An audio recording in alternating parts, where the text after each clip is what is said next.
Breaking news చూస్తున్నాం. Sai Krishna custodial death మిస్టరీపై SIT అధికారులు దర్యాప్తు కొనసాగుతోంది. ఈ కేసులో అనేక కోణాల్లో సిట్ అధికారులు విచారణ చేస్తున్నారు. పరారీలో ఉన్న ఇద్దరు హెడ్ కానిస్టేబుళ్ల కోసం ఇప్పటికే స్పెషల్ టీమ్స్ ఏర్పాటు చేశారు.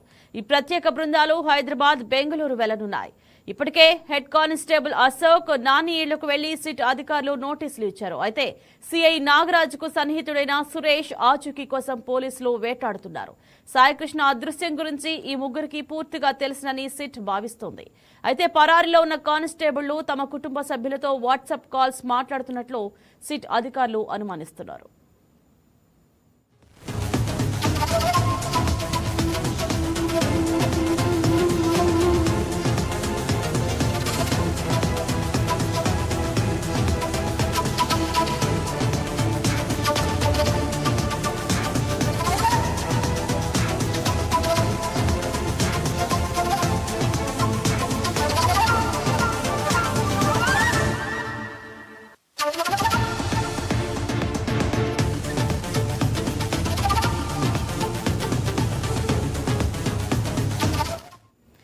ఇదే అంశం గురించి మరింత సమాచారం మా కరెస్పాండెంట్ బిందు ఫోన్ ద్వారా అందిస్తారు.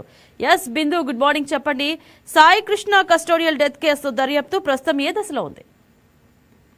రైట్ ఇంద్రజ, ముఖ్యంగా రాష్ట్ర వ్యాప్తంగా సంచలనం రేపుతున్న సాయి కృష్ణ మిస్సింగ్ కేసులో సిఐ నాగరాజ్ ని ప్రధాన నిందితుడిగా తీసుకున్నారు. అదేవిధంగా సిట్ విచారణ చేయడంలో కూడా చాలా వరకు ముందంజలో ఉందనే చెప్పుకోవచ్చు. ఈ నేపథ్యంలో సాయి కృష్ణని కస్టోడియల్ డెత్ చేశారనే మిస్టరీ కనుక వెనుకున్న అనేక కోణాల్లో అయితే విచారణ చేస్తున్నారు. దీనికి సంబంధించి సిట్ అధికారులు ఎప్పుడైతే సిఐ నాగరాజ్ అదుపులోకి తీసుకున్నారో సిట్ కార్యాలయంలో విచారణ కొనసాగించారు. దాన్ని వారి యొక్క వాంగ్మూలాన్ని కూడా రికార్డ్ చేసినట్టు తెలుస్తుంది. అయినప్పటికీ సగభాగం మాత్రమే సిట్ విచారణలో తేలిందని, మిగతా సగభాగం తెలియాల్సి ఉంటుందని కూడా హైకోర్టులో సిట్ అనేది పిల్ అనేది వేసింది. అంటే రిమాండ్కి ఇవ్వమని వేసింది. జనరల్లీ ఇట్లాంటి కేసెస్ లో రిమాండ్ ఇస్తూ ఉంటారు. ఎందుకంటే ఇంకా ఈ కేసులో ఎటువంటి వాళ్ళు ఇన్వాల్వ్ అయ్యి ఉన్నారో తెలుసుకోవడానికి. అయితే ఈ కేసుకి సంబంధించి ఇప్పుడు సంచలనంగా ఇద్దరు కానిస్టేబుల్ పేర్లు అయితే వినబడుతున్నాయి. ఆ పరారీలో వీరిద్దరు కానిస్టేబుల్ ఉన్నారని చెప్పేసి కూడా స్పెషల్ టీమ్స్ అయితే వెల్లడిస్తున్నాయి. ఇంకా ముఖ్యంగా హైదరాబాద్, బెంగళూరు సంబంధించి ఇటువంటి ఊర్లకు సంబంధించి కూడా ప్రత్యేకమైన బృందాలను కూడా పంపించారు. ఇప్పటికే హెడ్ కానిస్టేబుల్ అశోక్, నాని ఇప్పటికే వీరిద్దరు కూడా పరారీలో ఉన్నారని తెలిసింది. అశోక్, నాని వీరిద్దరు కూడా కానిస్టేబుల్ అయినప్పటికీ కూడా 2 రోజులు సెలవు పెట్టారు. 2 రోజులు పోలీస్ స్టేషన్ లో 2 రోజులు సెలవు తీసుకున్నారు.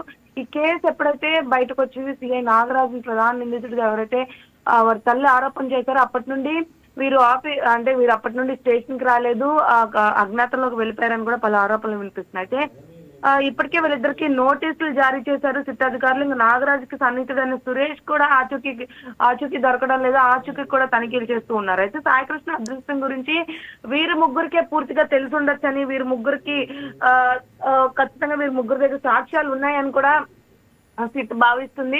సాయికృష్ణ మృతదేహాన్ని మాయం చేసిన విధానంలో అయితే వీళ్ళు ముగ్గురు ఖచ్చితంగా ఇన్వాల్వ్ అయ్యి ఉన్నారని కూడా సిట్ భావిస్తుంది. ఎందుకంటే ఎప్పుడైతే మార్కాపురం నుండి కృష్ణలంకని సాయికృష్ణని తరలించారో ఆ మధ్యలో దారిలో అయితే ప్రైవేట్ ట్రావెల్స్ ని ఉపయోగించి అయితే సాయికృష్ణని కృష్ణలంక పిఎస్ కి తీసుకొచ్చారు. పిఎస్ నుంచి మృతదేహాన్ని బస్ స్టాండ్ కి తీసుకెళ్లారు. బస్ స్టాండ్ నుండి వీరి సహాయంతో అయితే దహనం చేశారని కూడా ఆరోపణలు వినిపిస్తూ ఉన్నాయి.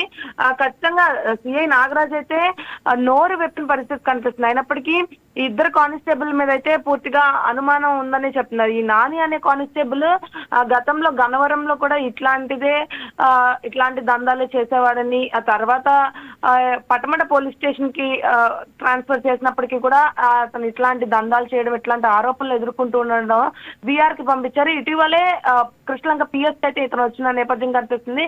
కృష్ణలంక పరిధిలో కూడా సిఐ నాగరాజు పేరు చెప్పి పలు దందాల్లో ఇన్వాల్వ్ అయ్యి ఉన్నాడని కూడా ఆయన మీద ఇప్పటికే ఆరోపణలు వినిపిస్తున్నాయి. ఇంకా కుటుంబ సభ్యులతో దీనికి సంబంధించి మాట్లాడుతున్నట్టు కూడా సిట్ అనుమానిస్తుందంటే వారి యొక్క కుటుంబ సభ్యులతో మాట్లాడడానికి కొన్ని ఫోన్లు వాడుతున్నారని వారిద్దరు పరారీలో ఉన్న కానిస్టేబుల్ ఖచ్చితంగా ట్రాక్ చేసి పట్టుకుంటామని కూడా అంటూ ఉన్నారు. ఇందులో రైట్, థ్యాంక్ యూ బిందు.